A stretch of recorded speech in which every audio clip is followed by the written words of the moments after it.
नसेल तर तुम्ही सांगा.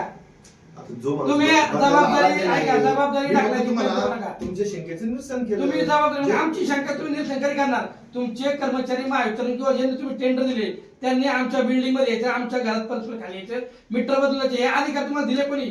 त्या बिल्डिंगची त्या फ्लॅट धारकाची परमिशन तुम्हाला आहे का?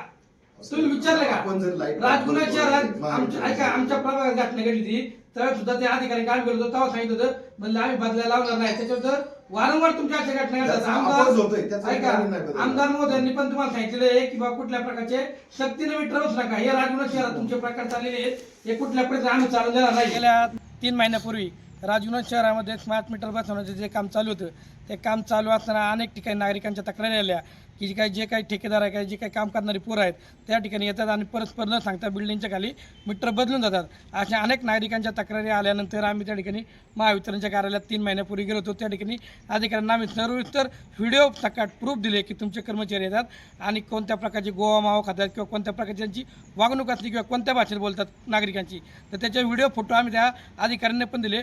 त्यावेळेस त्या अधिकाऱ्यांनी सांगितले की कोणत्या प्रकारची परवानगी नसेल तर अधिकाऱ्यांना ठेकेदारांना मीटर बसवता येणार नाही. त्यानंतर सुद्धा आमदार महोदयांनी सुद्धा अधिकाऱ्यांना फोन करून सांगितलं की जर मीटर परवानगी नागरिकांची एखाद्या सोसायटी धारकाची किंवा बिल्डिंगची परवानगी असेल तर त्या ठिकाणी फॉल्ट झाला असेल तर त्या ठिकाणी मीटर बसवून देण्यात यावी. परंतु या ठिकाणी राजगुना शहरात नव्हे तर अख्ख्या तालुक्यात राजरोसपणे दुपारच्या टायमिंगला जे काही महावितरणचे ठेकेदार आहेत त्या ठिकाणी जातात, पूर्ण बिल्डिंग जे काही 20-25 फ्लॅट असेल त्या ठिकाणी जाऊन पूर्ण जुन्या मीटर काढून नवीन मीटर टाकतात.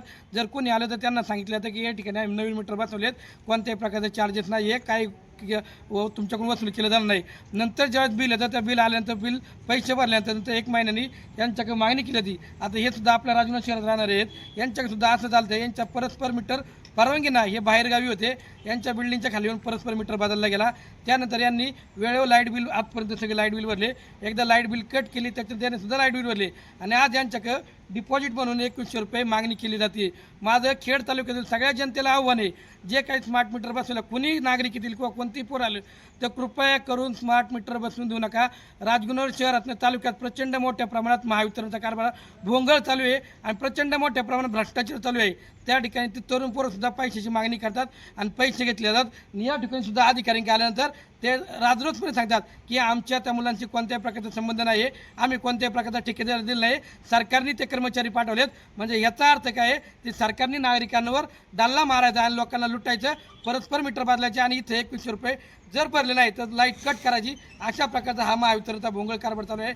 म्हणून माझी खेड तालुक्यातील तमाम मायबाप जनतेला नागरिकांना आव्हान आहे, कोणत्याही प्रकारचे स्मार्ट मीटर बसवायला आले तर कृपया करून बसवू नका, नाही तर तुमच्यावर सुद्धा अशाच प्रकारची वेळ येईल, इथं हेलपाटे मारायची वेळ येईल. आणि इथं हे मुजोर अधिकारी कोणत्याही प्रकारचं उत्तर व्यवस्थित देत नाही आणि त्यांना उत्तर देता नाही आल्यामुळे ते आम्हाला अशा प्रकारच्या धमक्या देतात की तुम्ही आमच्या ठिकाणी येऊन गोंधळ घातला किंवा कोणत्याही प्रकारचं असं केलं तर आम्ही ज्यावेळेस होतो त्या ठिकाणी आमच्यासमोर पत्रकार बांधव असतात किंवा नागरिक असतात, आम्ही त्याचं सगळं पत्र घेतो, उलट आम्हाला धमकी देण्याचा प्रयत्न करतात. या मुजोर अधिकाऱ्यांना या ठिकाणी माझी विनंती आहे सर्व लोकप्रतिनिधींना की या ठिकाणी तालुक्यात जो काही अंदाधुंदा कारभार चालला आहे, जो महावितरणचा भ्रष्टाचार चालू आहे, याच्यावर आपण लक्ष घालावे आणि ह्या मुजोर अधिकाऱ्यांना वेळीच शिस्त देऊन नागरिकांशी चांगल्या प्रकारे बोलावे किंवा त्यांना सहकार्य करावं ही त्यांना समज देण्यात यावी. आणि नागरिकांना पुन्हा कळकळीचे आव्हान आहे की कृपया कोणत्याही स्मार्ट मीटरला अफवांना बळी पडू नका.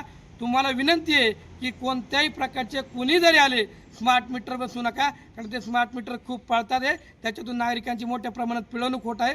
म्हणून आलेल्या नागरिकांना चहा पाजा आणि त्यांना परत पाठवून द्या, आम्हाला काही स्मार्ट मीटर बसवायचं नाही आहे. एवढीच नागरिकांना विनंती करतो आणि थांबतो. धन्यवाद. जय हिंद, जय महाराष्ट्र.